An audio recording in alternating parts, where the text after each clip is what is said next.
नमस्कार दोस्तों, मेरा नाम जय कुमार तिवारी है। मेरे YouTube चैनल में आपका स्वागत है। मैं department of housing and urban planning government of Uttar Pradesh से रिटायर्ड असिस्टेंट इंजीनियर हूँ। दोस्तों, चाहे कोई इन्वेस्टर हो, चाहे बिल्डर हो या कोई एंड यूजर हो, हर आदमी के लिए प्रॉपर्टी खरीदना एक बड़ा काम होता है। तो एक सेफ और सिक्योर प्रॉपर्टी कैसे खरीदें, इसके लिए आज मैं कुछ टॉपिक्स पर बात करूंगा इस वीडियो में।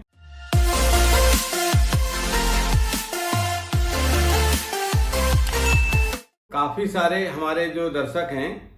वो कई वीडियोज में ये कमेंट कर चुके हैं कि सर एक वीडियो ऐसा बनाइए कि सेफ और सिक्योर प्रॉपर्टी हम कैसे खरीदें, कैसे जान पाएं कि ये प्रॉपर्टी हमारी सेफ है, कोई रिस्क नहीं है, ना तो कोई ऑनरशिप का रिस्क है या नक्शे पास होने में कोई समस्या आएगी। तो हम अपने पैसे को कैसे सुरक्षित रख पाएं एक सिक्योर और सेफ प्रॉपर्टी खरीदने के लिए कौन कौन से बिंदु हमें ध्यान में रखने चाहिए। तो इसमें मैं कुछ 8-10 बिंदुओं पर चर्चा करूंगा जिनसे मैं पूरा एनालिसिस करके आपको बताऊंगा कि अगर आप एक सेफ प्रॉपर्टी खरीदना चाह रहे हैं तो किन किन बिंदुओं को आपको ध्यान में रखना चाहिए। तो पहला बिंदु है verifying the legal status of property from the point of view of approval of map. नक्शा पास कराने के दृष्टिकोण से प्रॉपर्टी का लीगल स्टेटस जानने की कोशिश करना या वेरीफाई करना। देखिए, अगर आप एक बिल्डर हैं या इन्वेस्टर हैं जो बड़ी भूमि का टुकड़ा खरीदना चाह रहे हैं, काफ़ी बड़ी लैंड खरीदना चाह रहे हैं जिसमें प्लॉटिंग करेंगे या कोई स्कूल बनाएंगे, कॉलेज बनाएंगे, मेडिकल कॉलेज बनाएंगे या कोई शॉपिंग कॉम्प्लेक्स या कोई इंडस्ट्री लगाना चाह रहे हैं, तो अब दो परिस्थितियां आपको बनेगी। एक तो अगर आप जमीन खरीदना चाह रहे हैं प्लानिंग एरिया के अंतर्गत, प्लानिंग एरिया वो होता है जहां पर मास्टर प्लान लागू होता है, जैसे जितने भी रेगुलेटेड एरियाज हैं, स्पेशल एरिया डेवलपमेंट अथॉरिटीज हैं या डेवलपमेंट अथॉरिटीज हैं, चाहे वो इंडस्ट्रियल डेवलपमेंट अथॉरिटीज हों, चाहे हाउसिंग की डेवलपमेंट अथॉरिटीज हों, इन सब के अंदर जहां पर मास्टर प्लान लागू होता है उन एरियाज को हम कहते हैं प्लानिंग एरिया। तो अगर आप प्लानिंग एरिया के अंदर जमीन खरीदना चाह रहे हैं तब एक परिस्थिति हुई, और अगर आप प्लानिंग एरिया के बाहर जमीन खरीदना चाह रहे हैं, जैसे कि जिला पंचायत का जो क्षेत्र है जहां पर मास्टर प्लान लागू नहीं है, उसको हम कहते हैं नॉन प्लानिंग एरिया। तो प्लानिंग एरिया में खरीदना चाह रहे हैं तो आपको ध्यान ये रखना चाहिए, अगर आप बिल्डर के रूप में, इन्वेस्टर के रूप में खरीदना चाह रहे हैं तो आपको ये ध्यान रखना चाहिए कि जिस प्रयोजन के लिए आप जमीन खरीदना चाह रहे हैं, जैसे कि अगर आप कोई कॉलोनी बनाना चाह रहे हैं, प्लॉटिंग करना चाह रहे हैं या ग्रुप हाउसिंग बिल्डिंग बनाना चाह रहे हैं या होटल बिल्डिंग, हॉस्पिटल बिल्डिंग या जो भी बिल्डिंग बनाना चाह रहे हैं, तो प्लानिंग एरिया के अंतर्गत आपको सबसे पहले देखना चाहिए कि उस शहर के मास्टर प्लान में उस भूमि का लैंड यूज क्या है। आप जो प्रयोजन करना चाह रहे हैं उस प्रयोजन के लिए या उस उपयोग के लिए लैंड यूज आपका परमिट कर रहा है या नहीं कर रहा है। अब अगर आपने लैंड यूज परमिट कर रहा है ये चेक कर लिया, तब आपको चेक करना चाहिए कि उस जमीन पर पहुंचने के लिए जो पहुंच मार्ग है, उस उपयोग के लिए जितनी चौड़ी सड़क हमें मास्टर प्लान या बिल्डिंग बायलॉज में किए गए प्रावधानों के अंतर्गत चाहिए, उतनी चौड़ी सड़क उपलब्ध है या नहीं। जैसे कि आवासीय उपयोग के लिए न्यूनतम 9 मीटर चौड़ी सड़क आवश्यक है, चाहे आप प्लॉटिंग कर रहे हो, चाहे इंडिविजुअल मकान का नक्शा पास कराना हो। 9 मीटर चौड़ी सरकारी सड़क होनी चाहिए जहां पर किसी विभाग की वो सड़क हो। और अगर गैर आवासीय गतिविधियों के लिए कोई जमीन खरीदना चाह रहे हैं तो आपको जिस गतिविधि या जिस उपयोग के लिए जमीन खरीदना चाह रहे हैं, जैसे कॉमर्शियल कॉम्प्लेक्स बनाना, हॉस्पिटल बनाना, होटल बनाना या स्कूल बनाना या कोई इंडस्ट्री लगाना, तो मास्टर प्लान में वो भूपयोग आपकी जमीन के लिए उस क्रिया को परमिट करता है या नहीं करता है, ये आपको चेक करना चाहिए। और गैर आवासीय गतिविधियों के लिए जिस उपयोग के लिए आप वो जमीन खरीदना चाह रहे हैं उसके लिए अप्रोच मार्ग या संपर्क मार्ग या पहुंच मार्ग की चौड़ाई निर्धारित मानकों के अनुसार है या नहीं है। किन्हीं परिस्थितियों में वो 12 मीटर और 12 मीटर से अतिरिक्त परिस्थितियों में अधिक चौड़ाई भी मानक के अनुसार लागू हो सकती है। तो अप्रोच जो सड़क मार्ग है, पहुंच मार्ग है, उसकी चौड़ाई आपकी बिल्डिंग बायलॉज में दर्शाए गए प्रोविजंस के अनुसार है या नहीं है। और लैंड यूज आपका उस जमीन के लिए जो उपयोग आप करना चाह रहे हैं उसके लिए परमिट कर रहा है या नहीं कर रहा है, ये आपको चेक करना है। अगर आप एक बिल्डर हैं या इन्वेस्टर हैं, बड़ी जमीन इन्वेस्ट करना चाह रहे हैं, उसमें पैसा और बाद में किसी बिल्डर को बेचना चाह रहे हैं, तो उसकी मार्केटेबिलिटी भी तभी होगी जब कोई आप जमीन उसको बाद में बेचेंगे, अगर उसका भूपयोग सूट करेगा तभी कोई ग्राहक भी आपको बाद में मिलेगा। अब दूसरा बिंदु आया, अगर आप प्लानिंग एरिया के बाहर लेना चाह रहे हैं तो आपको यह ध्यान रखना होगा कि जिला पंचायत का जैसे एरिया है तो जिला पंचायत के एरिया में पहुंच मार्ग की चौड़ाई न्यूनतम मानक के अनुसार होनी चाहिए। वहां पर भी पहुंच मार्ग की चौड़ाई के मानक निर्धारित हैं। कम चौड़ी सड़कों पर सारे उपयोग के जो नक्शे हैं वो पास नहीं होते हैं। फिर वहां पर आपको कृषि भूमि अगर है तो गैर कृषक उसको कराना पड़ेगा जिला पंचायत के एरिया में। प्लानिंग एरिया के बाहर की बात हो रही है। प्लानिंग एरिया में गैर कृषक कराने की कोई जरूरत नहीं होती है। प्लानिंग एरिया में तो मास्टर प्लान का लैंड यूज ही प्रभावी होता है। प्लानिंग एरिया के बाहर जो जिला पंचायत के क्षेत्र वहां पर आपको कृषि भूमि को गैर कृषक कराने के बाद ही कोई भी नक्शा उसमें पास होता है, चाहे वो आवासीय प्लॉटिंग के लिए हो, इंडिविजुअल मकान के लिए हो, या ग्रुप हाउसिंग बनाने के लिए हुआ, या कोई कॉमर्शियल कॉम्प्लेक्स या कोई अन्य गतिविधि या अन्य उपयोग के लिए भी कोई भी बिल्डिंग आप बनाना चाह रहे हैं प्लानिंग एरिया के बाहर जिला पंचायत के क्षेत्र में, तब आपको दो चीजों का ध्यान रखना है कि अप्रोच रोड मानक के अनुसार हो और कृषि भूमि को गैर कृषि कराना ही पड़ेगा, तभी उसका नक्शा पास होगा। अब बात आती है कि अगर आप एंड यूजर हैं, इन्वेस्टर या बिल्डर नहीं है, एक छोटा मकान, एक छोटी इकाई, फ्लैट या प्लॉट खरीदना चाह रहे हैं, तो आपको यह ध्यान रखना है कि जिस कॉलोनी में आप प्लॉट खरीदना चाह रहे हैं या कोई फ्लैट खरीदना चाह रहे हैं, उस कॉलोनी का लेआउट पास हुआ है या नहीं हुआ है, जो भी वहां संबंधित विभाग है। अगर प्लानिंग एरिया है तो संबंधित विकास प्राधिकरण से या रेगुलेटेड एरिया से या इंडस्ट्रियल डेवलपमेंट अथॉरिटी से पास होना चाहिए लेआउट, तभी वो मान्य है, तभी वो वैध है। प्राइवेट बिल्डर की कोई भी कॉलोनी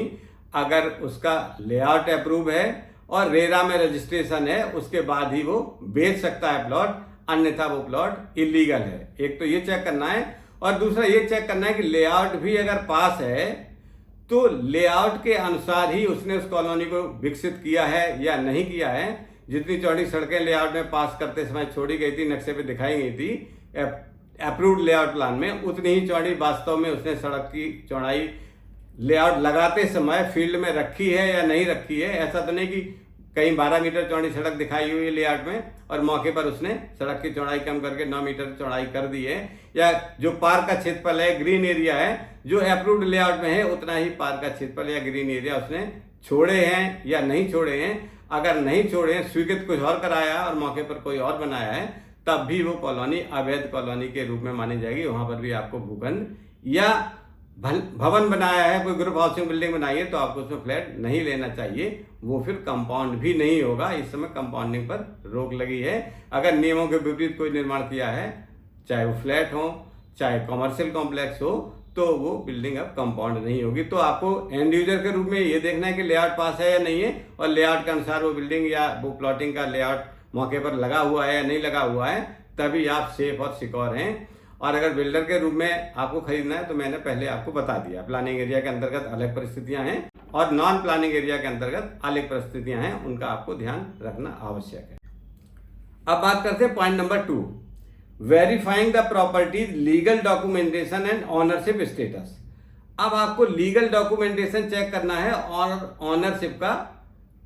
स्टेटस चेक करना है। मतलब जो उसकी जमीन के कागज हैं, खसरा खतौनी है या कोई रजिस्ट्री है, तो वो लीगल है या नहीं है। ऐसा तो नहीं कि एक जमीन कई लोगों को बेच रखी हो, आपको पता न लगे, तो इसकी जांच भी आपको तहसील से या संबंधित रजिस्ट्रार ऑफिस से करानी आवश्यक है। और ऑनरशिप स्टेटस उसका क्लियर है या नहीं, इसकी भी आपको जांच करानी जरूरी है। ऑनरशिप स्टेटस का मतलब ये हुआ कि मान लीजिए पिता के नाम कोई संपत्ति थी, कोई खेत था, कोई जमीन थी, अब पिता की मृत्यु हो गई, 4 भाई हैं, तो वो जमीन चारों भाइयों के नाम आएगी, लेकिन हर भाई का अलग अलग बंटवारा हो गया है या नहीं हो गया है, उसका उस जमीन पर कब्जा है या नहीं है। अगर बंटवारा नहीं हुआ है, सरकारी बंटवारा, और जमीन पर उसका कब्जा नहीं है, तब भी ऑनरशिप में डिस्प्यूट होने की संभावना रहती है। तो आपको उसका लीगल डॉक्यूमेंटेशन एंड ऑनरशिप का स्टेटस भी चेक करना चाहिए, तभी वो जमीन आपके सेफ एंड सिक्योर जोन में रहेगी। Point number 3, checking for any इनकम्बरेंसेस और डिस्प्यूट ऑन द प्रॉपर्टी। अब आपको इसके बाद ये देखना है कि उस प्रॉपर्टी पर कोई इनकम्बरेंसेस तो नहीं है, मतलब कोई लोन कहीं गिरवी रखी हो या कहीं बंधक रखी हो, इस तरह की कोई बात तो नहीं है, या कोई डिस्प्यूट तो नहीं है। डिस्प्यूट का मतलब कोई उस पर केस चल रहा हो बंटवारे का, या कोई 2 जगह रजिस्ट्री कर दी हो, उसके संबंध में ऑनरशिप का कोई डिस्प्यूट चल रहा हो, ये आपको देखना है प्रॉपर्टी के बारे में पॉइंट नंबर 3 के रूप में। अब बात करते हैं point number 4, ensuring the property has clear and marketable title. जैसे अभी इसके पहले पॉइंट में बताया था कि क्लियर टाइटल होना चाहिए। क्लियर टाइटल का मतलब है आदमी जो आपको बेच रहा है उसके नाम उस पर्टिकुलर भूमि के पूरे हिस्से की ऑनरशिप हो, उसका उस पर कब्जा हो, बाउंड्री वाल बनी हो तो और अच्छा है, ना बनी हो तो फैमिली बंटवारा, फैमिली सेटलमेंट सरकारी हो जाना चाहिए और उस पर जमीन पे वो काबिज होना चाहिए, तभी वो आपकी प्रॉपर्टी क्लियर टाइटल की प्रॉपर्टी कहलाएगी। और आप इनकमरेंसेस वगैरह का पहले ही जांच करा चुके हैं, एनईसी या नील इनकमरेंसेस सर्टिफिकेट आपको तहसील से प्राप्त करना आवश्यक होता है। मार्केटेबल टाइटल का क्या मतलब हुआ कि जब आप बेचने जाएं तो जो उस जमीन को खरीदने वाला हुआ है, मान लीजिए आपने खरीद ली, फिर आप किसी और को अगर बेचना चाहते हैं तो मार्केटेबल होनी चाहिए। मतलब खरीदने वाले को भी आप वो टाइटल क्लियर चेक करा सकें, ये परिस्थिति हो, और मार्केटेबल हो, मतलब अप्रोच रोड हो, वहां तक बिकने की संभावना हो। ऐसा नहीं कि जमीन आपने खरीद ली, टाइटल क्लियर है, नील इनकमरेंसेस सर्टिफिकेट आपको मिला हुआ है, नक्शा पास भी हो सकता है, लेकिन इतनी दूर है कि आपको बेचने में दिक्कत हो सकती है, या उसके पास शमशान घाट है, या उसके पास कोई नदी है पास में, या कोई खतरे वाली चीजें हैं, या कोई प्रदूषण वाली चीजें हैं, तो आपकी वो प्रॉपर्टी टाइटल क्लियर होने के बाद भी मार्केटेबल नहीं होगी। तो ये सब चीजें भी आपको ध्यान रखना है प्रॉपर्टी सेफ एंड सिक्योर लेने से पहले। नेक्स्ट पॉइंट है conducting A thorough inspection of the properties construction and condition. अब मैं इसमें ये बात बताने वाला हूं कि अगर कोई बिल्डिंग बनी हुई है, उसके अंदर आप कोई प्रॉपर्टी लेना चाह रहे हैं, जैसे कोई फ्लैट लेना चाह रहे हैं, या मार्केटिंग कॉम्प्लेक्स या कॉमर्शियल कॉम्प्लेक्स बना है, उसमें कोई दुकान या ऑफिस स्पेस लेना चाह रहे हैं, उसका नक्शा भी पास है, ये आपने सब चेक कर लिया पहले जो पॉइंट्स बताए उनके अनुसार, तब प्रॉपर्टी के कंस्ट्रक्शन की कंडीशन क्या है, कितनी पुरानी प्रॉपर्टी है, कितनी लाइफ उसकी बची हुई है, उसके जो कॉलम्स हैं, बीम्स हैं, उनकी स्ट्रक्चरल सेफ्टी कितनी स्ट्रांग है। ऐसा तो नहीं कि वो प्रॉपर्टी जीर्ण शीर्ण स्थिति में हो, डैमेज होने की संभावना हो नियर फ्यूचर में, क्योंकि अब अथॉरिटीज ने पुरानी प्रॉपर्टीज के संबंध में अगर वो कंप्लीशन सर्टिफिकेट लेने आते हैं तो उस पर स्ट्रक्चरल सेफ्टी का ऑडिट भी कराना पड़ता है, तभी उनको कंप्लीशन सर्टिफिकेट मिलता है। अगर उस प्रॉपर्टी का, उस बिल्डिंग का कंप्लीशन सर्टिफिकेट पहले से जारी नहीं हुआ है, पुरानी प्रॉपर्टी है, तो अब प्रॉपर्टी पर उस बिल्डिंग की जो स्ट्रक्चर बना हुआ उसकी स्ट्रक्चर सेफ्टी का ऑडिट कराने के बाद ही अब बिल्डिंग कंप्लीशन प्राप्त करती है या ऑक्यूपेंसी सर्टिफिकेट मिलता है। तो आपको भी कोई फ्लैट खरीदना है बनी हुई बिल्डिंग में, तो आपको उसकी कंस्ट्रक्शन की कंडीशन और स्ट्रक्चरल सेफ्टी के बारे में भी डीपली ध्यान रखना चाहिए, देखना चाहिए। अगर आप स्वयं नहीं देख सकते हैं तो इसके लिए किसी एक्सपर्ट की, जो स्ट्रक्चरल सेफ्टी का इंजीनियर है, उससे आप जांच करा के इंश्योर कर लें कि इस प्रॉपर्टी की स्ट्रक्चरल सेफ्टी कितनी अच्छी है, आपको बिल्डिंग उसमें लेनी चाहिए या नहीं लेनी चाहिए। नेक्स्ट पॉइंट है understanding the local infrastructure, amenities and connectivity in the area.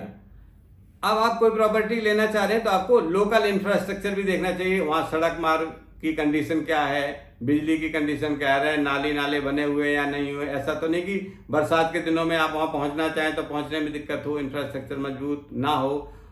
Developed ना हो, लो लाइंग एरिया हो, या फिर आपको लोकल एम्यूनिटीज क्या है, सिटी बस उपलब्ध है या नहीं है, ऑटो टेम्पो उपलब्ध है या नहीं है, और उस एरिया में ऐसा तो नहीं कि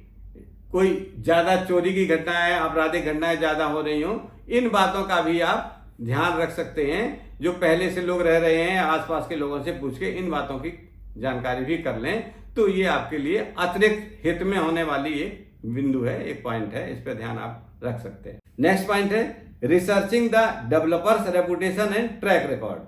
हाँ, जो बिल्डर उस प्रॉपर्टी को बना रहा है, उसमें प्लॉटिंग कर रहा है, या कोई बिल्डिंग बना रहा है, फ्लैट्स बना रहा है, या कॉमर्शियल कॉम्प्लेक्स जिसमें आप लेना चाह रहे हैं कोई पार्ट,